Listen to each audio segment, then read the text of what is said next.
Vous avez suivi la première partie de l'entretien que j'avais accordé au quotidien marocain L'Opinion. Voici la deuxième partie qui a été essentiellement consacrée aux trois défunts algériens victimes d'un bombardement qu'on attribue au Maroc, aux forces armées royales, et que les autorités algériennes semblent tout de suite oublier. Voilà, maintenant on n'en parle plus, alors que normalement, les autorités algériennes sont appelées à déposer une plainte officielle auprès du Conseil de sécurité de l'ONU en fournissant toutes les preuves qu'elles détiennent, puisqu'elles ont été vite accusé le Maroc de ce forfait. Eh bien, les autorités algériennes doivent fournir les preuves qu'elles détiennent. Aussi, elles doivent dire pourquoi les trois victimes ont été inhumées sans autopsie, sans passer par la médecine légale. Et aussi, il faudrait qu'on sache pourquoi il n'y a pas eu de demande d'enquête internationale de la part des autorités algériennes. Voilà les idées développées dans cette deuxième partie de l'interview accordée au quotidien marocain L'Opinion. Bonne écoute. Alors, le scénario de guerre étant improbable, selon vous et nombre d'observateurs, quelle serait la suite des provocations d'Alger à l'égard du Maroc? On pose cette question à des gens qui ont une stratégie, qui ont une vision. Les voyous d'Alger n'ont ni stratégie ni vision. Ils n'ont ni stratégie ni vision. Parce que s'ils avaient une stratégie, bon, où est-ce qu'ils vont? Ils doivent savoir où ils vont. Ils ne savent pas où ils vont aller. Et c'est pour cette raison qu'ils naviguent à vue sans savoir ce qu'ils vont faire après cette histoire de camions, après cette histoire de gaz, après cette histoire d'accusation de l'assassinat de Jamal Ben Ismaïl. On a associé le Maroc à la mort d'un homme qui a été brûlé vif au vu de tout le monde. Et tout de suite, on dit c'est Israël, le Maroc, le MAC qui ont assassiné. Parce qu'ils n'ont rien, ils n'ont pas de vision. Ils disent du n'importe quoi.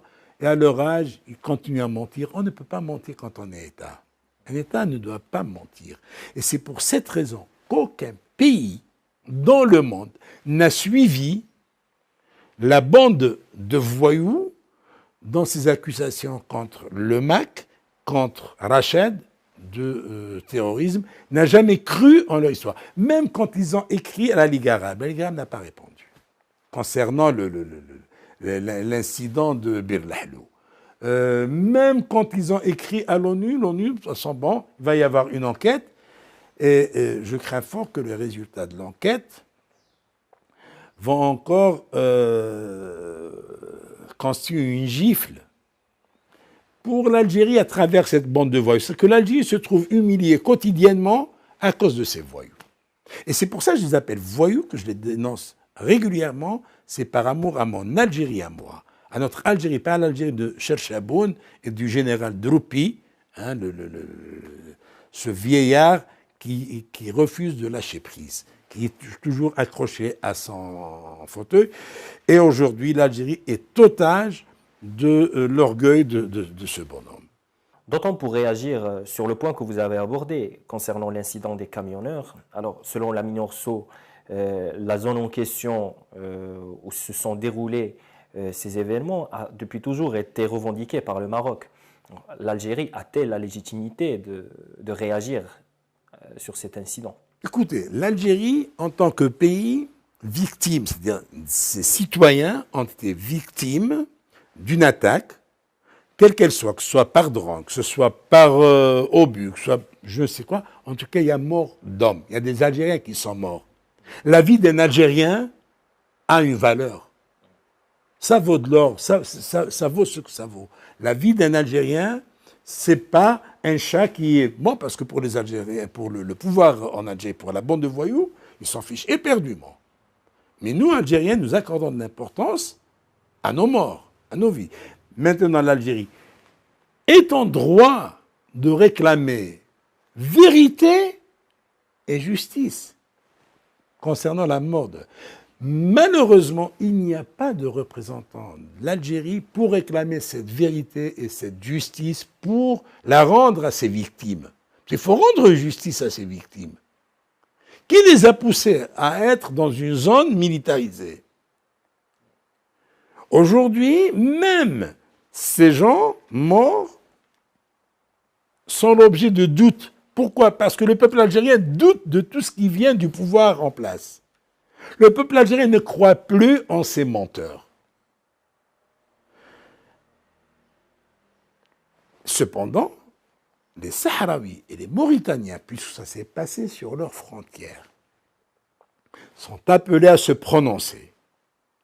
Et une enquête internationale doit englober Marocains, Algériens, Sahraouis et Mauritaniens. Toutefois, l'incident a eu lieu dans une zone tampon qui est revendiquée par le Maroc depuis des années. Donc, que faisaient ces camions dans une zone de tension militaire? D'abord, il y a un poste frontalier, Moustapha Ben Boulaïd, entre l'Algérie et la Mauritanie. Et ça, c'est la question que tout le monde se pose. Pourquoi ces gens, Allah yarhamhum, n'ont pas été par ce poste frontalier? Maintenant, certains vous disent qu'ils voulaient prendre un raccourci. On ne prend pas un raccourci au péril de sa vie. On veut gagner quelques heures, on perd toute sa vie. Il m'est arrivé de traverser des zones de guerre. Il m'est arrivé de le faire au Liban, où je me rendais un certain temps. Il m'arrivait d'être à une dizaine de kilomètres de Beyrouth. C'était la guerre civile. Alors, je suis à une dizaine de kilomètres de Beyrouth et on m'annonce qu'il y a accrochage sur la route. Alors, je demande au chauffeur de faire un détour de 70 kilomètres pour rentrer à Beyrouth et éviter cette zone d'accrochage. Donc, on ne s'aventure pas comme ça. Oui, parce qu'il me reste encore quelques... Non, non, non. Alors, la question, c'est pourquoi ces gens ont été dans une zone de guerre, une zone militarisée, et qui leur a permis de passer. Alors, s'il y a une armée algérienne, il y a des compagnies de garde frontières algériennes. Ils ne devaient pas les autoriser à passer. Et puis, ils venaient du territoire algérien, de Ouargla. Ils pouvaient aller jusqu'à la Mauritanie par la voie la plus normale. Il n'y a qu'une enquête objective, internationale, avec des experts qui pourraient livrer tous les secrets de cette affaire. Sinon, on va faire dans les accusations inutiles, ça ne mène à rien, et c'est pas ça qui va ressusciter ces hommes. Le problème, c'est que les défunts camionneurs, Allah yarhamhum, ont été enterrés lundi dernier à la va-vite, alors qu'ils devaient être scientifiquement questionnés par la médecine légale dans le cadre d'une enquête internationale et indépendante. Alors, quelle est votre lecture de cette précipitation algérienne? Oui, je l'ai dit, c'est-à-dire que le pouvoir algérien, la bande qui gouverne l'Algérie, fait de sorte qu'elle saute sur toutes les étapes. Elle ne reconnaît pas les lois, elle ne tient pas compte de la loi, parce qu'ils ne connaissent pas les lois. Avant qu'ils ne soient inhumés, ces gens devaient passer par la médecine légale. Le pouvoir algérien devait demander instantanément, dès que le corps, avant que le corps ne soit rapatrié, il devait demander une expertise de la médecine légale par des médecins étrangers. Il devait demander à l'ONU de désigner des médecins étrangers, des médecins... ça, ils ne le font pas. Pourquoi? Parce que je l'ai dit, mais c'est un pouvoir qui ne connaît rien aux lois, qui est au-dessus des lois, c'est un pouvoir de hors la loi. C'est ça les voyous.